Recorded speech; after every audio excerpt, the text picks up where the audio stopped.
All right, another video book review. This one is for The Curse of Chalion by Lois, McMaster, Bujold. An absolute classic. Weirdly enough, like, it was an instant classic that I haven't heard enough people talk about, like, at all. I heard about it from a YouTuber, I forget his name. He does a lot of GGK stuff, or at least has in the past, big GGK guy. And he had this on a list of, like, really good books. And I put it on my list, and I had never gotten to it. But I finally did. You know, I read the synopsis and felt like, you know, this is the time maybe to read it. I haven't read a really good fantasy, classic fantasy or fantasy at all in a while that I wasn't already familiar with. So gave it a shot, and wow, am I happy I did. Instant classic, like I said. Like, the best I can describe it is the pacing and the perfect encapsulated story that is Song for Our Bond. Like, you read it, you finish it, and you feel like you had a perfect sized meal. You eat your steak dinner, you eat the potatoes, you eat the green beans, you have your glass of whatever, and you finish the meal, and you sit back and think, wow, not only was that an amazing meal, but I feel fantastic. That's what that is. That's what this is. In every step of the way, I was feeling that too. Like, there are things that are set up all throughout the beginning that have purpose at the end, right? That all have a reason to exist. And they come up and they pay off, and it's just, you love to see it. You love to see all of that stuff. You love to see, your character not going through the world. This is kind of different, but not going through the world in a dumb way. In a dumb way that makes no sense, just to get the plot to move along in the way that the author wants to. But that's a side point, I guess. But the encapsulated story that just feels fantastic, this is something that I can recommend to any and everyone who loves the Farseer trilogy. Listen to me on this. If you've seen my video, they're not the most viewed videos in the world, but you might have seen from my caption, I didn't like Farseer trilogy. Not a big fan of it. There's a lot to dislike about it. And what it tried to do in a lot of ways was have a lot of court intrigue and politicking on the royal, kind of the royal house of whatever that they're called, right? They had stupid names like, royal and that. I forget the other guy's name, but they had like kind of weird names like that. Anyways, besides the point. Verity was the one I was thinking of. But they had these court politics and trying to make us all care about them. And you wanted Game of Thrones when you got kind of dollar store Game of Thrones, where dumb decisions were being made and characters were making dumb decisions. And these characters didn't feel, that's a point I made in a few things, but definitely there. The characters felt out of place in the story they were put in, because the characters, the situation that they're put in is intense. The politics of the region are intense, and of that court was intense and needed to have a mature hand to guide it. And all these, people just felt like children or people who were idiots and shouldn't be in that position of power. And they were making dumb decisions because of it. And that's not even the point of that book. It was played off like normal, and no one watching reviews, that this is a tangent, but watching reviews and people who love this other trilogy, the Farseer trilogy, like, don't mention it much at all. They're just like, yeah, this is good, normal. I love the politics of this, whatever. It was really dumb. The Curse of Chalion has adults making adult decisions in ways that are, not typical, and make you think and make you say, oh, I didn't see it like that. Wow. And oh, that makes sense. And I didn't see it coming, or I did see it coming, and that's devastating. You've got the Game of Thrones feeling from that with this, and from Curse of Chalion, as you would in the Game of Thrones way of politics. And it just feels fantastic. Not this grim dark, let everything kind of suck and everyone gets betrayed, that kind of thing, where people might stereotype Game of Thrones politics that way and royal maneuvering. No, it's just mature, elegant maneuvering of the royals and the courts, So that was amazing to see. And our main character, Kazaril, is a perfect viewpoint into this. And we don't have like Fitz in Farseer Trilogy, kind of a young kid growing up making stupid decisions the whole time, making dumb, immature decisions the whole time, and you kind of watch him as he grows making these dumb decisions. No, you have more of a seasoned like veteran of not only wars, but he had been in command in a lot of positions here, so he's an officer, really. He's a thinking soldier who's been in positions that that give him a unique insight, that now he's thrown into a position in court where he has to guide the young to-be royal daughter of, the family that he had served. He needs to guide this troubled girl, headstrong, very, very smart, incredibly smart, and has a lot going for her, but she needs capable tutor, instructor who can make her grow and can, let's say, corral her in a way that's not just like, when you're a kid, if you just get told no, you're like, why? And then you get told, well, because that's not a satisfactory reason, and then you will not learn anything, and you will continue to do it, or bad things might happen. Now, Kazaril, what he does is he says no, or hey, that decision you made was not the right thing to do because this, or maybe think about this problem another way, or have you thought about this? And these are things that broaden Izel, the queen to be, let's say, her mind a lot. And it not only that, it is interesting, and it made me think about things in a different way, which I love to see. This guy definitely feels his past. He feels authentic, right? He feels like he lived it, and that's just wonderful how the author did that. So he's earned it. So not only am I feeling that, but she's feeling that, and then the story is enhanced because now you're in the hands, and you're in the hands of a capable guy who has his own weaknesses, right? And that's definitely, and he's not some super uber guy, right? He's got his own problems, but that nature of him where he's actually wise. He's not overconfident. He's definitely humble, but he's wise, very wise. And it's great to see not a false wise character who just kind of throws platitudes out there, as you might get in other books. You get actual wisdom being thrown out and the reasoning for it put out there. That has me sitting back and going like, oh, that's super wise. I learned a lot from that. That makes me think about decisions that I made while I was in maybe leadership positions, or when I was younger and did stupid things that seemed right on the surface, but maybe aren't and weren't at the time, and why. So it was beautifully written that way. And also the character, or the prose, and how the prose is written is just superb. It's superbly written. It's paced really well. The dialogue is fantastic. It made me chuckle a lot of times. When it wants to be funny, it's funny. When it wants to be whatever it wants to be, it's just superb. This, the prose, I have nothing but great things to say about it. It's witty, and it's not overly flowery, but it's great where it needs to be. Perfectly descriptive, makes everything sound great. And the level of description makes the world kind of pop, because what Bujold does is kind of like what what's his name, the Wheel of Time guy, Robert Jordan, how he describes every little piece of clothing so that you can visualize everything, but it just becomes so tedious.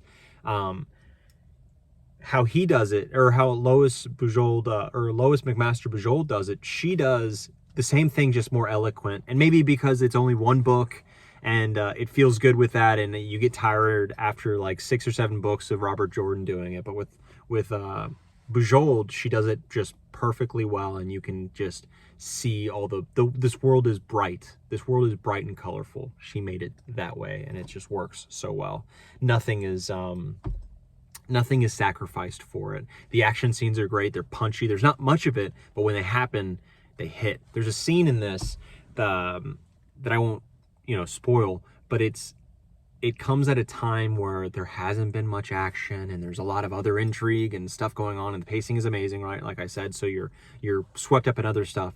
But when the action does happen, it's short, quick, jarring. Like in Drive, when that elevator scene with Ryan Gosling, where he just absolutely goes berserk, kisses the girl that he's courting, said in the ways like, oh, this is the last time you see me as a man of peace, and then just absolutely brutalizes that guy in a short bit of just violence, brutal violence. That's kind of what you get here, not like the theme or whatever, but it's very much that amount of violence in a short amount of time that leaves you kind of breathless, and then you move on past it, and the story is better for it, right? So there's a lot of that. This story has so much. There's action, romance, intrigue. There's politicking, like I've been talking about. There's revenge plots. There's so much backstory in this, and the world is definitely expansive. And I mentioned it's like Farseer Trilogy, where you're, kind of locked down to maybe one or two locations that are both like castles, really, and royal castles and courtyards and such. And it feels kind of small, but it's so there are lots of things happening in this place, and the world is expansive. There's a lot going on, and you feel like the world is more explained than in the Farseer Trilogy, which again I dislike so much. And then there's a magic system in a way here where it's very, and I love how it's used, where it's not magic for magic's sake.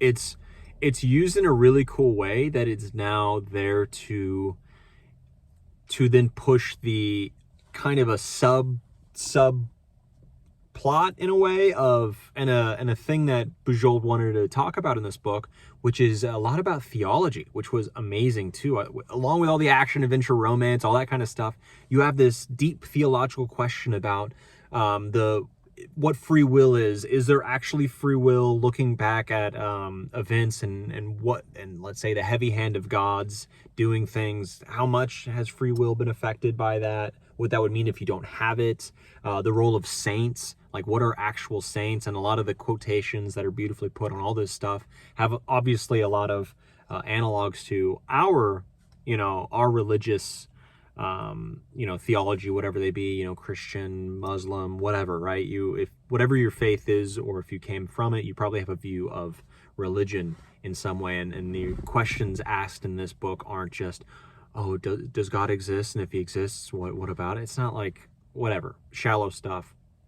It's a second layer deep. It's a little bit deeper, and it makes the story a whole lot interesting because of it.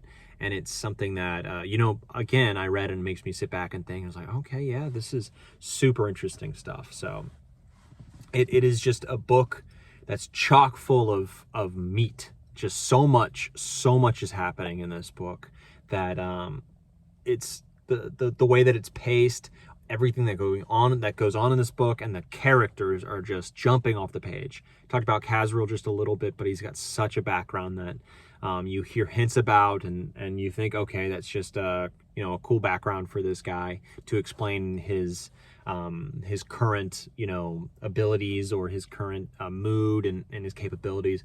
But that's not it. It's done so well that all of his past has everything to do with his present. Characters from his past, people from his past, lessons that he learned, old nemesis, that kind of stuff comes to the fore and has huge effects on the present with his new found family and friends, right? Which are, Ezel, right? Which I mentioned before, who is just fantastic. Beatriz, who I feared just kind of being a clone of Ezel and falling by the wayside, or having an annoying personality in some way, which she didn't have at all during the story. But you kind of get you get tropes with the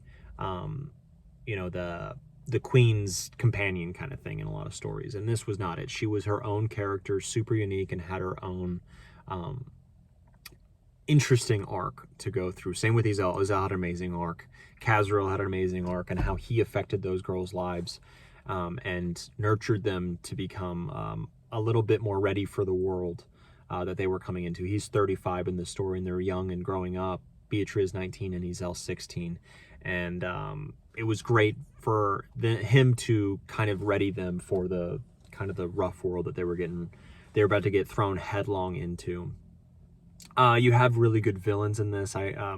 You have, well, I won't mention all the villains, right? This is not a spoiler review, but the villains in this, and the complexities of Like, you have the classic villain in this. You kind of get the range of like evil for evil's sake kind of thing, where there's no redeeming factors with this character. Then you have, you know, a shade lighter, where they do terrible things and have done terrible things, but they're competent. They're not crazy. They're not malicious. They're not all these things. They're competent. You can see all the reasons why they would do it, and you can see why you know, men follow him to battle and people decide to back him up, kind of thing. You get a couple other ones that you don't see coming.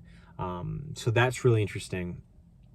And a lot of the side characters that aren't Beatrice, Ezel, and Kazriel come out on the page and are super interesting, how they deal with the theological questions with Umagat, the kind of royal groom, I think, who's in charge of the menagerie. And then you have Oriko, and then you have the... is her name's Ista, the mother of the queen to be, right? Let's say the Roya is what they say. But anyways, like, you have a great cast of characters who all are asking different questions and pushing Kazriel a certain way. So it's great to see. I loved that, and there's only one point of view, and it's Kazriel, and that really helped. It really helped the story. There was no tangents. There was none of that. It was all meat with Kazriel. It never got old, and you really wanted to be in his shoes. He's one of the most satisfying protagonists to be in, because he's not perfect, absolutely not perfect, but you feel like you're in capable hands when you're with him. And that's just good to see. That's just really good to see. He's self-destructive in a lot of ways. He's he doesn't think of, maybe he's humble as well, and to the point of self-destruction in a lot of ways too. But it's all part of his character, and it's fantastic. And he's got his own things that he's going on. So I thought this book, I'm obviously just glowing. I have a glowing review for it. It's just a fantastic book that isn't like a race where you're just speeding through this book.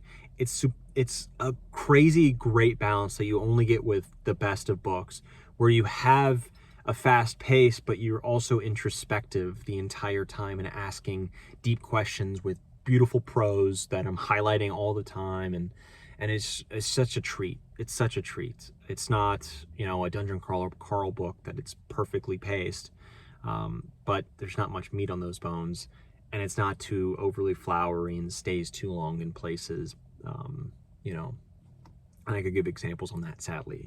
A few of the Lord of the Rings books so far are like that, as well as other stuff. But you get, in the best of GGK, you get that.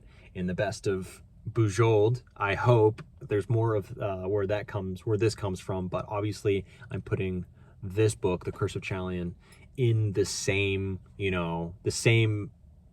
class as I would Song for a Bon, a Lines of Al Rasson, something like that, right? I would put it there. It is mature, it is great, it is everything you'd want in a fantasy novel, and a whole lot more. I would give this book, it's obviously in the nines, mid nines. I don't know what I gave Lions. I don't know what I gave Song for a Bon. I have to look, but it's certainly in there. I'd give this like a 9.5 at least. At least I'd give it a 9.5.